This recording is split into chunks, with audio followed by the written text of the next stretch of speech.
I forgot to ask you, but 173, does that mean anything to you? 173? Yeah. No. Oh, usually ask, if it has any meaning for you. I mean, you don't have to talk about it or anything, but that's the episode of the number 173. Yeah, Dan St Germain. Not really. What's the significance of it to you? Nothing. No, I mean, I usually ask the guests to have like maybe maybe like this like July 3rd means something in some point in your life, or maybe like 17 means something or 3 means something. However you break the number up, if there's some sort of sacred meeting in your life, I usually just ask that before we ever get started. But not really. We've already started, so all right. We're just putting it all in audio and not any video, right? Yeah, I mean, if you'd prefer it to just be audio, I'll just use the audio. Yeah, just audio is good. That's fine. Totally cool. So, total effing marks is. That's right. So, what really motivated you to want to start a wrestling podcast, another wrestling podcast? Well, I figured there's not enough wrestling podcasts out there, so I might as well. No, I'm just joking. There's a ton. Yeah. I just enjoy it a lot, and I was on Shoemakers on the Ringer a lot. I was the co-host there for 3 months, and I couldn't do it because of work, but I still wanted to talk about wrestling. I figured this was the remedy of that. Did you listen to McCarthy's album about being a wrestling fan? Yeah, it's really fun. I know that bit. I haven't listened to the whole album, but that bit's really good. Yeah, man. It was funny because the same thing, I wanted to have him on the podcast, and he was like, "We're talking about just wrestling the whole time, right?" And I was like, "Well, sure, I guess if that's what you want to do." I think that with comedians, there's a huge burnout because, dude, I had a show called My Dumb Friends for a while where we talked about everybody talked about their personal stories, and I did that with Not Safe. But I feel like you get kind of sick of that after a while. You're like, yeah, let me just talk about something that's outside of myself. That right seems more fun. I usually say we'll talk about wrestling, we'll talk about comedy, and it's really like anything. It's like all right. Anything. So it's like we're talking about cancel culture here and there sometimes. Yeah. We'll talk about Joey Ryan's new gimmick. What's that? That's Joey Ryan's new gimmick. Cancel culture gimmick? Yeah, he has a cancel culture gimmick. Didn't know that. Yeah, I guess it's his version of Right to Censor. I mean, it makes a lot of sense. I mean, it's a good way to get heat. It's a great way to get heat. Did he change his entire ways and not do wearing I just saw this one clip and it was from Impact, and he was wearing a tie and he was confronting Scott Steiner, who then threw him out of the ring. Which Scott Steiner, man, I know he could kick my ass, but he doesn't look like it anymore. You've lost your hookup, Scott Steiner. Yeah, you didn't do the math. Whatever your hookup was, you've lost it. I was on a show with him once, probably 2015 or something, and I just knew he was one of those people that I wasn't even going to talk to. A lot of vets and names or whatever come in to locker rooms, and I'll just make sure I don't even talk to them. And, oh, really? He's one of those guys who's very approachable.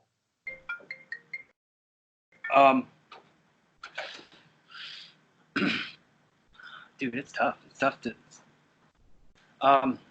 Somebody who's a name that I always got along with was Robbie E, I guess. Yeah. But I got along with him before he was Robbie E. Before I knew him when he was Rob Echoes back in the day. So names and stuff. The most approachable would probably be Cesaro, I guess. Oh yeah. He's the chillest dude. I mean, but I knew him back when he was Claudio. So Right. So him and Cassius Ohno, what were they called? The Kings of Wrestling. Kings of Wrestling. Right. Yeah, that was a great team.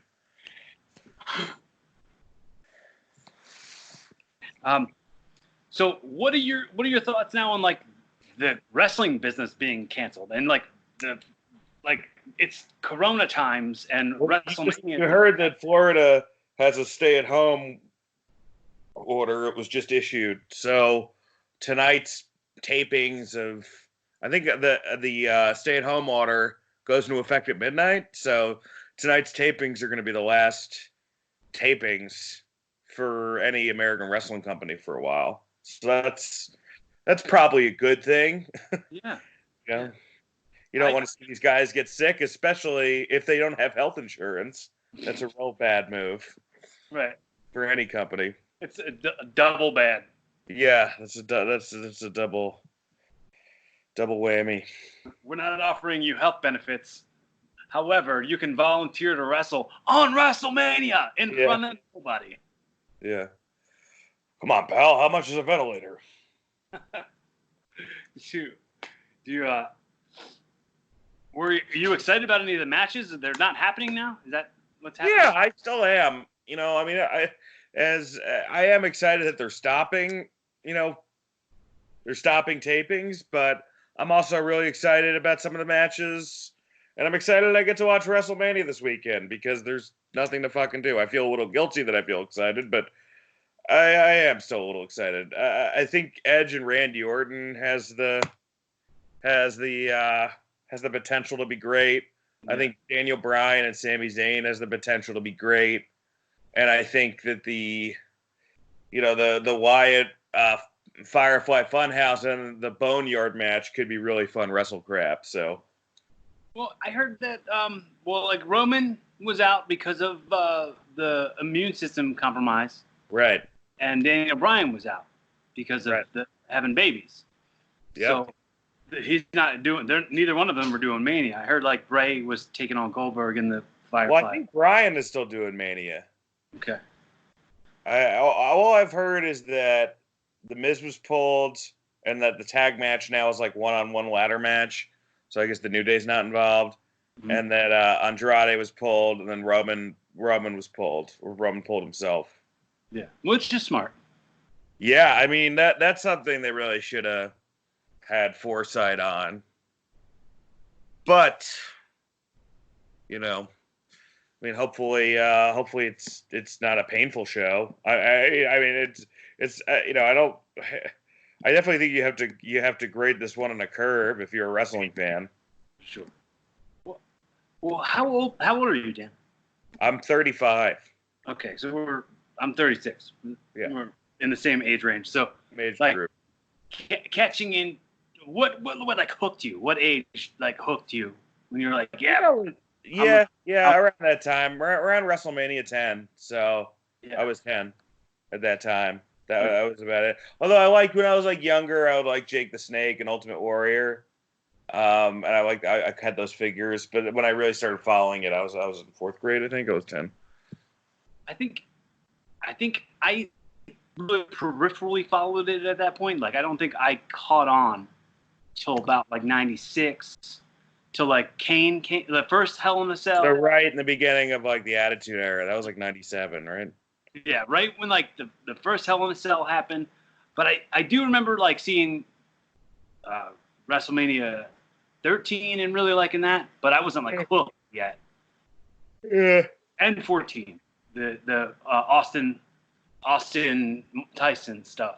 The Austin Coronation. Yeah, I was hooked from WrestleManias 10 to 12. Then I kind of got out of it from like 13 to 14, and then right when Austin was was in the thick of it with McMahon. I think it was like right before that. I don't know if the pay-per-view was Breaking Ground. It was when he faced Kane and Undertaker in a handicap match. Yeah. But it was in the thick of the McMahon Stone Cold rivalry. That's what got me hooked again. And then when I was in college, like around like WrestleMania 22 or something like that. Yeah. Do you have any bits about wrestling at all, being a wrestling fan? Because I mean, it's tough because you go through life and most of the people you know don't like wrestling, and in my life here, I'm in like the Philly area. People don't know what podcasts even are. Yeah. It's like, oh, okay, so you don't know anything about wrestling. You're in Philly right now? Yeah. Uh-huh. Like you don't know anything about wrestling and you don't know anything about podcasting. Uh, you know anything about stand-up comedy? Yeah. What All do right. they know in Philly? What's that? What do they know in Philly? Well, I think during the '90s, wrestling was the hotbed in Philly. Yeah. I think when I first came up, when I was first coming up, it was CZW. CZW in Philly was the big deal. Yeah. Is it still a big deal there anymore? No, not at all. I mean, I don't think so. I don't know. CZW a big deal? Is it just not a big deal anymore? I I, don't really follow it. I've seen some of those guys work, like Brian Gage and stuff like that, but yeah, I don't know. I don't follow it either. I mean, I don't know.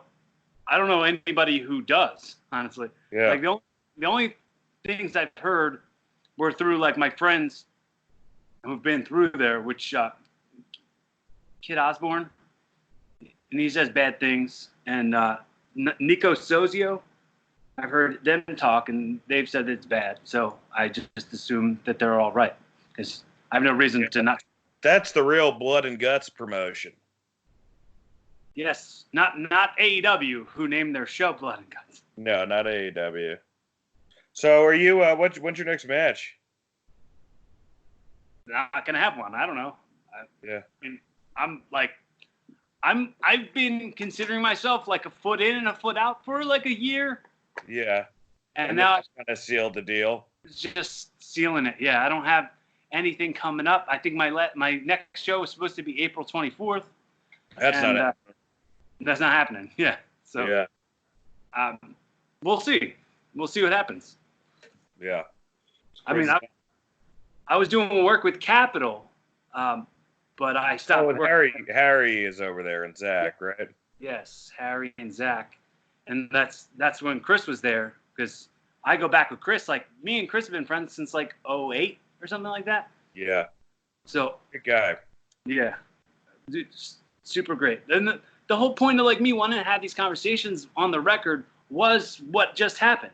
Like I want to be on the record to be like, well, dude, I really respect you and I really think you're a great comic and I think you're really talented and the world's just gonna see and be excited about it. Like I got to listen back to that after my friend passed away and hear me saying that to him and him then saying back to me that I'm funny and that I'm a great guy. And I'm like, oh, I need that validation anyway, but sure. It makes me feel good to know that that's on the record and that audio is going to outlive both of us. And yeah, 2019 was a rough year as far as losing comics. Yeah. Yeah. It was like 2019 was a real comic year that is in every professional wrestler year. Yeah. Feels like. Yeah, like I've been used to it. I've been used to it for a long time. I've lost I'd say probably over 5 friends. Damn. Wrestling, like in wrestling. Wrestling deaths. Young too. Young people. I don't just drugs or my one friend died of a heroin overdose. Yeah. Right. So yes, that was drug. You know Mike Verdi, Trent Acid? No, I don't think I maybe I met him once, but I didn't get to know him like everyone else got to know him, but I heard he's a great guy. And yeah, he was he was one of my inspirations. He really I looked up to him. He was like a brother to me, and I like modeled my career after him.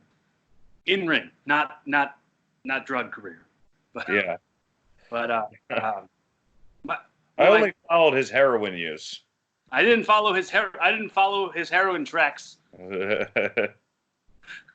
But a great friend of mine, Aaron Gainey, he died in 15 or something like that.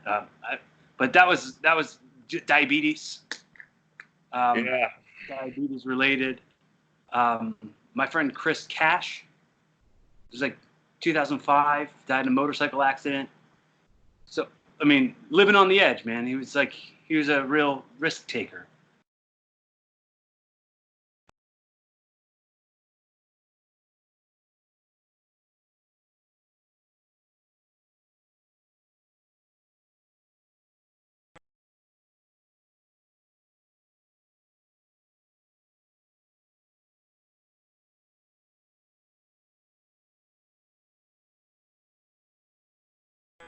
somebody says, hey, right around in convertible, it I is don't cool. want to win any Darwin Awards this year. But yeah, how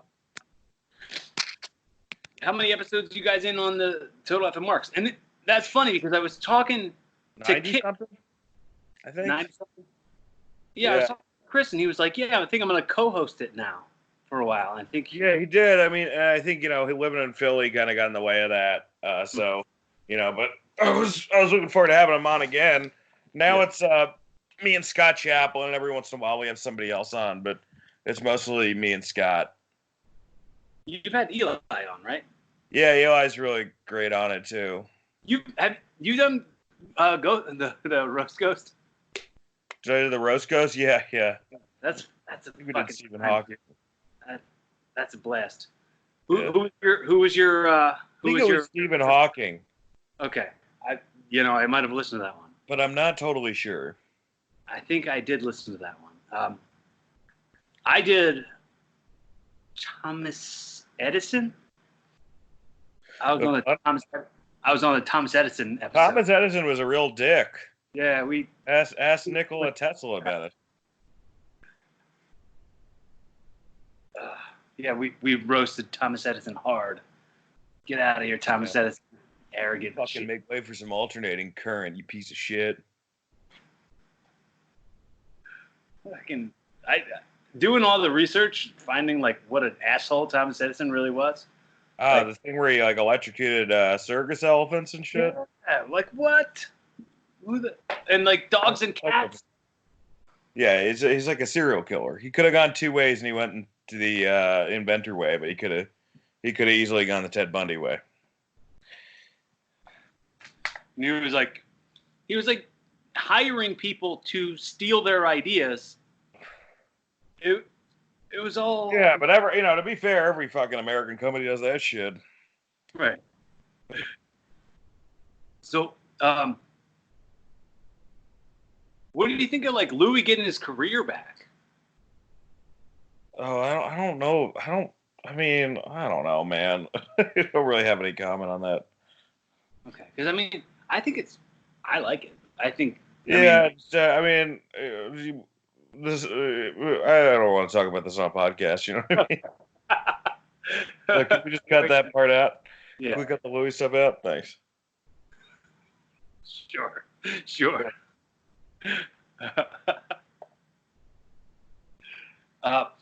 You're fucked either way. You know what I mean?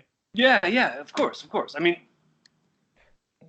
I the way I kind of look at it is like the circumstances are so low on it because when you're talking about that, you sneak into a topic that you can't really talk about where you're fucked either way. And you go, well, let's stay open. Let's stay open to understanding all sides of it all.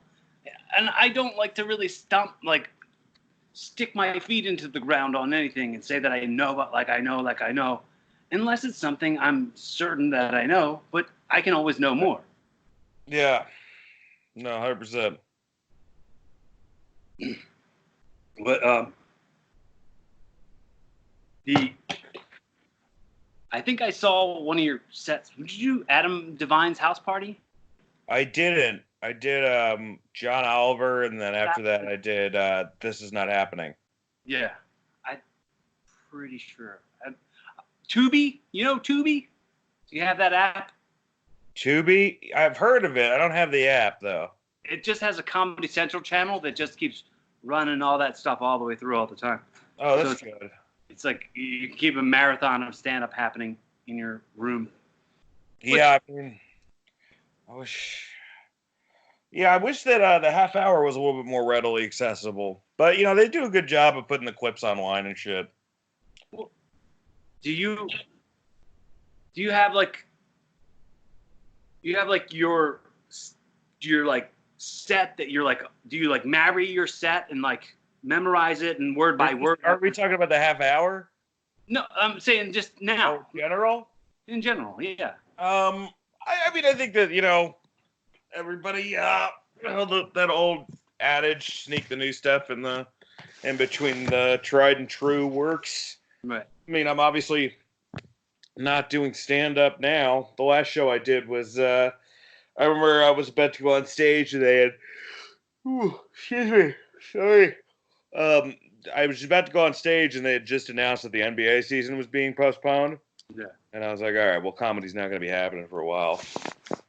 I wish I could be one of those guys that like, and I know there's a couple of people who are at this level where they just say they bring up a list of topics they want to talk about on stage, and then they flesh out the ideas and, well, I want to talk about this, I want to talk about this, I want to talk about this, and I still feel like a lot of the times I'm like stumbling over funny bits. I'm like, oh, maybe this could work, or maybe this could work. So everybody's different.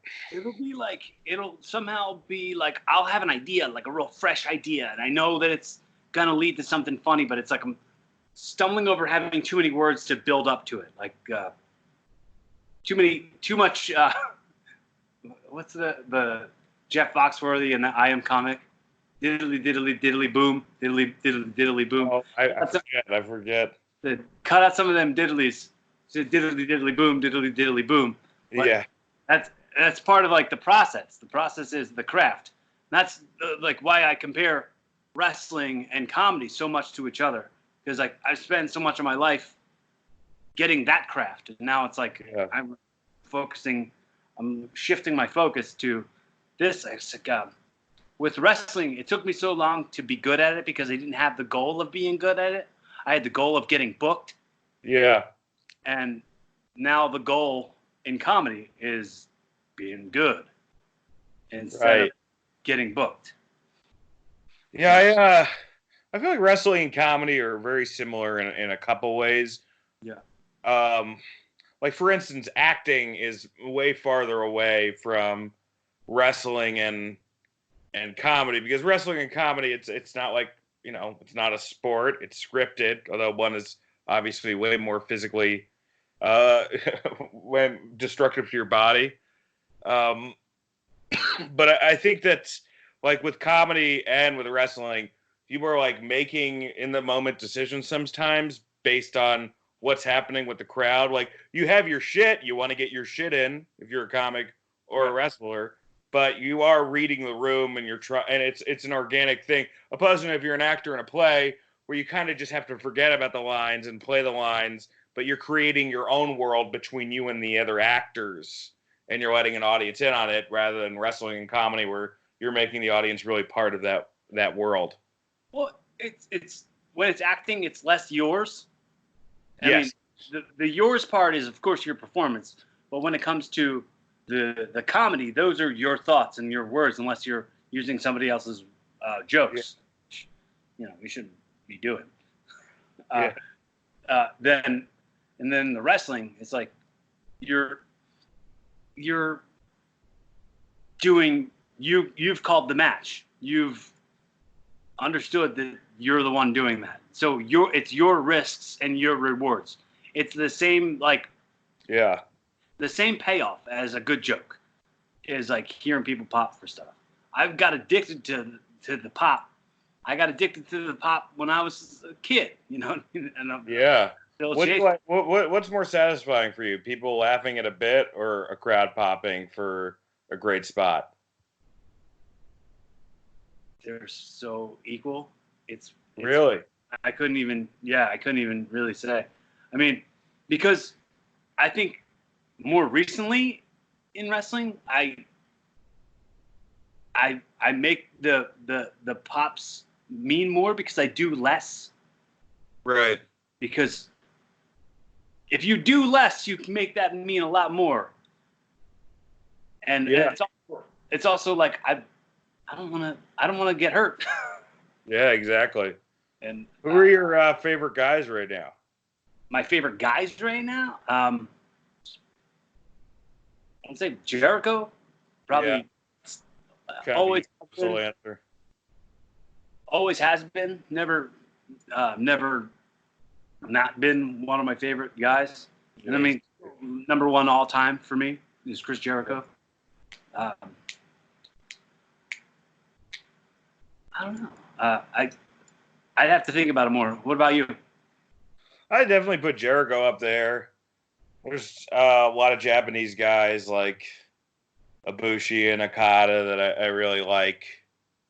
Okada. Also, Daniel Bryan's always going to be up there for me, and I actually Brock is actually going to always be up there, and I love what Randy and Edge are doing right now, and I've been into most everything Cody's done this past year, so. You like that neck tattoo? Well, maybe not everything. We did a bit on the wrestling podcast about Goldust has one under that thing, and it's like our neck tattoos, power combined. I wouldn't be surprised. Yeah, that was a big swing. Right, like who goes from one itty bitty like cursive word here to then a big old chunky thing right up on your neck? Like that's a real swing. Yeah, I think some people just do stuff to make themselves stand out more rather than, at least it's not a face tattoo. Yeah, and it was able to provide a great moment for MJF. So, glass is half full. Do you are you still recording podcasts during the I'm not sure. We took 3 months off just because I had a job in LA and I was working on another project where I just wasn't matching up time code wise. But we are. I'm not sure what that's going to turn into after next week's episode. We'll have this week and we'll have next week where we're talking about current stuff. But after that, it seems like things are going to kind of grind to a halt. So. Do you think after this ends that like what's the landscape look like as far as like comedy and live events and restaurants and shit? Like, do you think that people are still going to be scared to not come out, or do you think people are just going to be like? I have no idea. When I was reading today about an ambitious federal works program, but to see that happen under a Republican is going to be interesting to say the least. Mm-hmm. I could go either way. I do think the one thing that's beneficial about all this is that it's an artificial crisis. This will go away, opposing to the housing market crisis, which is there was like something systemic that we as a country were doing wrong, in how we assess wealth. This is a pandemic that will hopefully pass, but if it comes back again harder in the fall like Spanish flu did, then we're going to be in trouble. I have no idea. I don't think anyone can really say what anything is going to look like after this, but it's definitely going to look different. I mean, do you think of it more like hopeful? Because like I'm super hopeful on it. Like I'm thinking more like people missed. I'm not pessimistic. I don't know if I'm full tilt optimistic, but whatever happens, most likely it won't be good or bad. It'll just we'll be in a new epoch or era. Yeah. This is history right now. This is right. Real history that we're living through. I mean, I've kind of been saying that for a long time, not just in regards to this pandemic, but like nothing's been this advanced before in like, when I say like even the wrestling business, like before in the 90s and stuff, you were competing with WCW or competing with something else. But it's like now you're competing with everything, and everybody's got every single little piece of information right there on their smartphone. It's like, this is an amazing time to be alive. So mix that amazing time to be alive now being like everything just got taken away from you, and now you might be able to get it all back. Maybe appreciate it a little bit more. That's a good point. I do think that it's going to, I mean, hopefully, in the very least, Trump stocks up the CDC again. Mm-hmm. That's the least we can hope for. Yeah. Well, I mean, I'm looking forward to my check, hopefully. Yeah, we're all getting a $1,200 check, right? That'll cover 3 months of not having a job, being Reparations, reparations for pandemic. yeah. Well, it's it's it's gonna be interesting to see like what new different kind of work you can find now. I mean, like this could open up opportunities that you didn't know weren't there before, right? Like, I keep hearing that. I'm definitely, in the same boat. I do think, I think for most part though, it's like what people will do at least right now, like, um, it, people will just kind of do what they've already been doing. Because I kept saying like, oh, maybe I'll learn a language, and then it's like, no, I'm just working on 2 projects that I was gonna work on, whether or not this thing happened. right. And then watching Sons of Anarchy, like I don't know my other job. Watch new shows, yeah. But are you alone? Right now, Yeah. Like in your apartment? no. No. Okay, that's good. I got roommates and my girlfriend's here, Oh, that's good. so it's pretty action packed. Yeah, it's that's good. Yeah, I mean it's good that you're not, by yourself going crazy. Just you and your wife. Me, my wife, and her mom, and her mom's dogs, and our dog. Okay, so I mean, that's a little mend us together more of a divide.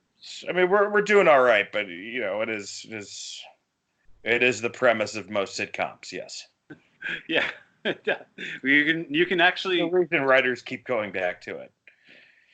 just just write your own sitcom now and about your wife's mom's dogs. Right. Oh man, there's gonna be so many shitty Corona pitches after this. Oh, shit. I guarantee. I can't wait to how many shows they're gonna fucking buy. That's gonna be the new pandemic. So I'm sure. Yeah, I'm sure that's what people are gonna want to see after a pandemic is a show where people aren't allowed to leave the room. Well, it's gonna cut down on like location costs. That's true. Oh man, True. this is magic. Let's write it down. Right. Yeah, that's right. Let's get it going. I've got some ideas that I feel like I should be working on during this, but Yeah, what are you doing during this pandemic? I've been doing podcasts as much as I can. Just trying to. It's like I'll do a podcast. I'll work out. My neighbor lives across the street. He's got a gym in his basement, and I'll just go work out in his basement, and then come back, eat something, podcast, watch shows.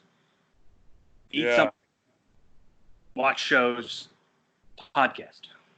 And I wish we had a gym here. We do not. Well, all gym, it sucks, dude. Like that was like what really got to me, man. I like going there when no one else was there. But Yeah. no one else is there and it's close. It's like my favorite and least favorite in one. Yeah. Big Jaws fan? I've seen it a few times. I love that I had a picture of me when I was like 3 or 4 in front of this poster, the Jaws poster. I mean, I'm big into horror movies and big into like mostly comedy movies and like comedy shows. I stay trying to stay positive about things all the time. I mean, so you don't want to watch too much horror then. Well, I mean, I've done a few horror movies. I've been in a few horror movies. I've written reviews for horror sites and stuff. Like horror's for sure a passion of mine. It's not the passion. It's one of them. What's your favorite horror movie? Probably the original Texas Chainsaw. Yeah, that's pretty amazing. It's almost like a documentary. It feels so real. Yeah, it's got that like your blood is kind of on running cold the whole time. Yeah. Even there's chills. I like the remake. I like the remake a lot, actually. The This is the one with Jessica Biel, right? Yeah. Yeah, I like that one a lot. I tried really like a Leatherface one, but it just was not good. I never saw it. It was the girl from True Detective, Alexandra Daddario, or whatever. I forget if I'm saying that right or not, but I was kind of excited. I was like, oh, Leatherface. But I was like, you don't need to know the origin for everything. Right. Like some things are better. So they're doing the Mandalorian now, which I hear is pretty good. But I thought the whole thing about Boba Fett was that like he was this mysterious bounty hunter that you didn't know. And I know that this isn't Boba Fett in the series, but it just feels like we've got to get as much blood from the stone as possible. That's a real good point. Yeah, yeah. This is an unnecessary series for sure. Yeah. Do we need this? I think everybody needed the Baby Yoda t-shirt. It's a merch grab. Yeah, that's a big merch grab. It's the Stone Cold 316 shirts of Star Wars memorabilia. Yeah, they really rushed it out there. It was a real emergency. Yeah, I haven't seen it yet though, so what the fuck do I know? I saw the first maybe the first 6 episodes. It was all right. It was boring though. It's really boring. Yeah, it's nothing that amazing happens on the show. Yeah. But I mean, what do I know? I also said Seinfeld was a boring show. I like Seinfeld. I like Jerry Seinfeld. I love Seinfeld. But I mean, the show, it's like boring till it's good. And that show, if it was like, it's great that it's a show about nothing. If it was about something, it would, I don't know, I think lose some of its luster. Yeah, it was always weird to me that like he would start the show doing stand up, and then they'd show him living his life, and then he'd never talk about how he was a stand up comedian. I always thought that was weird. Yeah, that's Gold Jerry, that guy. He was another comic that Jerry knew, but for the most part, yeah, you're right. And he didn't hang out with comedians. But also, thank God. Like, imagine if the whole thing was just about like fucking Seinfeld bitching because he didn't make his bonuses at like Bananas Comedy Club and Hasbrook Heights. And people would cancel it halfway through the first episode. Yeah, it probably wouldn't have been a hit if he was talking about. Nobody wants to fucking know about comedy. That's the nobody cares anymore. We don't need any more stories about comedy. Yeah, I guess. I mean, there's been super documentaries about everything. You know what I mean? There's been stories about everything. That's why, like, any movie about a wrestler has sucked, or I've not wanted to see it. Like, did you see that Fighting with My Family movie? I haven't seen it. I heard it was actually pretty good, though. But like, it just seemed cheesy to me, and it I seemed like like the wrestler. Yeah, I mean, it's rare. It's very rare that you'll get good wrestling movies. Well, they just haven't made. I think the problem is that Vince owns a lot of the content. But if they were ever to truly make a Vince McMahon movie, it would probably win all the Oscars. Because the guy's had the craziest life ever, and it's a dream role for somebody. It'd be so dark and weird. It would be really dark, but like Bradley Cooper or Hugh Jackman playing that role, Yeah. The problem is nobody would be as big as Vince himself, which maybe that would make it more palatable. And the Von Erichs movie, that would be terrific if somebody ever did that. I don't think that'll ever happen either. It's hard too, because then you got to find a bunch of like actors that look like wrestlers from that era, and nobody looks like that. Like, they have to look good, and they have to act good, and they have to, like, it's so impossible. I think not impossible, but like improbable to find that stuff. It's hard to have them all the pieces fit together. What was good? I thought Beyond the Mat was good. I like that. I saw that in the movie theater. Yeah, that was great. Have you been watching The Dark Side of the Ring? Yeah, I've seen all the first season. I've seen the episodes this season. That guy's great. That show's awesome. I didn't see the New Jack one, but the New Jack one's great. I mean, that guy's terrifying. I was on a podcast with him once. I've never been more terrified of someone. Yeah, I had to do a gauntlet match once where I got eliminated right before like Jack was supposed to come in to like take my place. Like he was in it with me, and I was like, I'm gonna get out of here as soon as I possibly can. Like I ran, I disappeared as soon as possible because I just don't. I don't want to take liberties with the guy that night or no? Yeah, he totally fucked that dude up. I mean, that was apparently I assisted in what was supposed to be something that was punishing some guy, where it was like I come in first and go against that guy and blow him up real crazy, get him real gassed, and then that guy sneaks a win on me, and I leave and Jack comes in and stabs him. Jesus Christ! Supposed to be the whole plan of it. Did he stab him? I don't know. I got out of there. Well, what a fucking shitty. What a shitty situation. Yeah. I don't want to be accessory to that. No. You don't want to be on the newest season. No, not. But I listen to, I listen to JR's podcast all the time. But Conrad did one on the channel where he interviewed the filmmakers of the Benoit story. Oh, okay, yeah, they were on Cornet too. Okay. Yeah, I really like those shows. I'm really into. I'm not really a big fan of the Bischoff one, but I like the JR one, Grilling JR. The Bischoff episode about North Korea is fucking crazy. Which one? The Eric Bischoff episode about them all wrestling in North Korea is nuts. It's worth a listen. Okay, I'll check that out. But the JR one and the Bruce Pritchard one, dude, Conrad, I feel like when he's talking, he's asking the questions that I'd ask.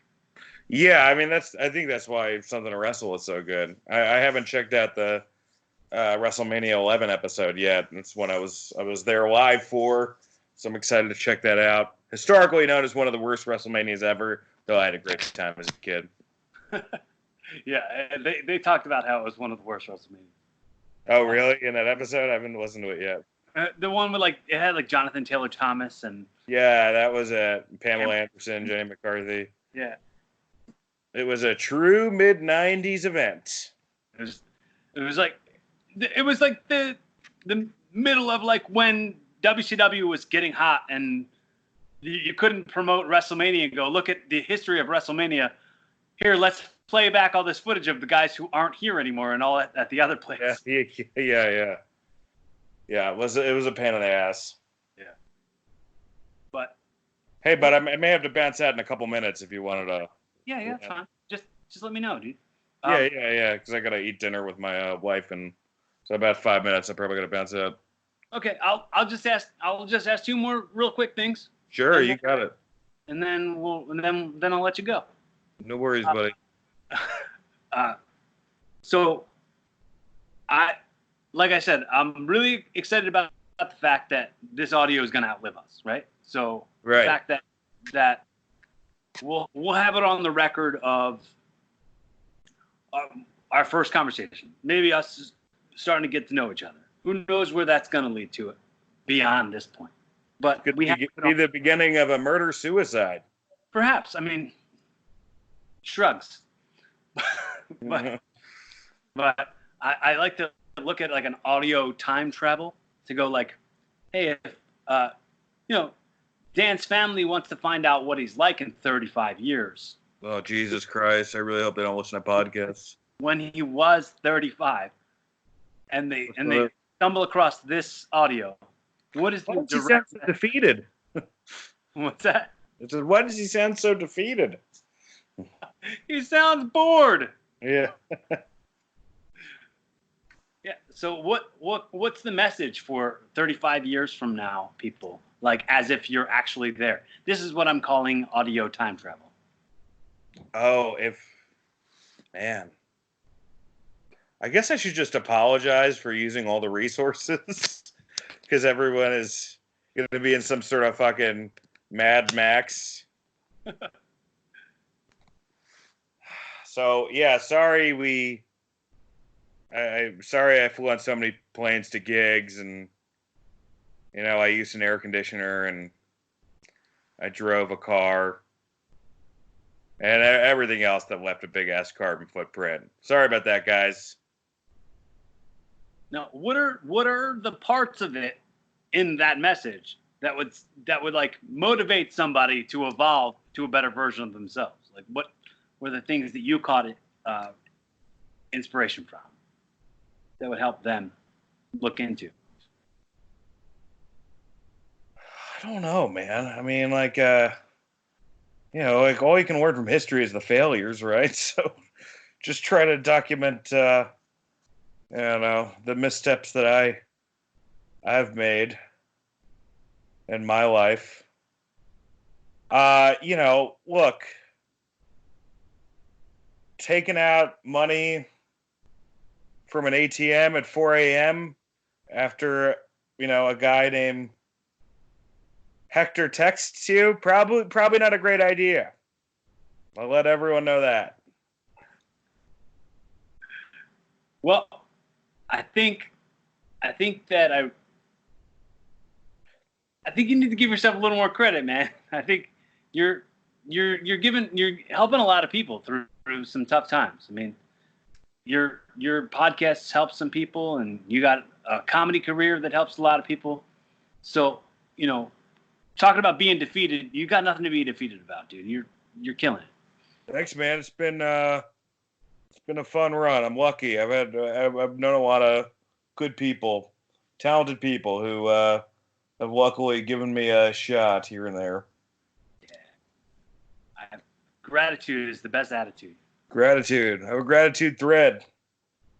It's a very like eat, pray, love thing to do, but whatever. Oh. I'm getting older. I'm full of sentiment now. Yeah, I'll spout out tons of cliche things, but like I feel like they're cliche for a very good reason. Some of it works for sure. Yeah. So usually I would say if you want to do some sort of Jerry Springer's final thought to wrap up what this episode means. Final thought. Check out my podcast, Total Effin' Mark. See, I got a plug in on the All Things Comedy Network. I also have a website, danstgermain.net. Usually has my tour dates. Obviously, that's not a thing right now, but maybe comedy clubs are back and running in June, and if so, I'm going to be, swinging my quarantine material. We're gonna pitch those pilots. Yeah, we're gonna pitch those pilots. Well, man, I really appreciate. I want to let you know, man. If I could be a resource to you, man. If I could be a resource to you anyway, if you just need a friend or you need somebody to talk to, judgment free, I'm here for you. And I appreciate it. I like the art in the back too. Thanks, man. With a cartoon of you. Looks good cool. Gift. Is that the merch? Can I buy that online? This is available on Teespring. Yeah. There you go. See, I'm plugging for you too. Yeah. Look at that. There's the carrot dangling from the string there. All right. Well, thank you, man. All right. Well, you be fun. Have safe. Get through this thing. Thanks, man. You too. Yeah, it's such a mind fuck. All right. Thanks a lot, Dan. Bye. Take care. Thanks, Bye. man. Thank you. Hey, so it's cool. You can take out that part, the whole movie section. Yeah,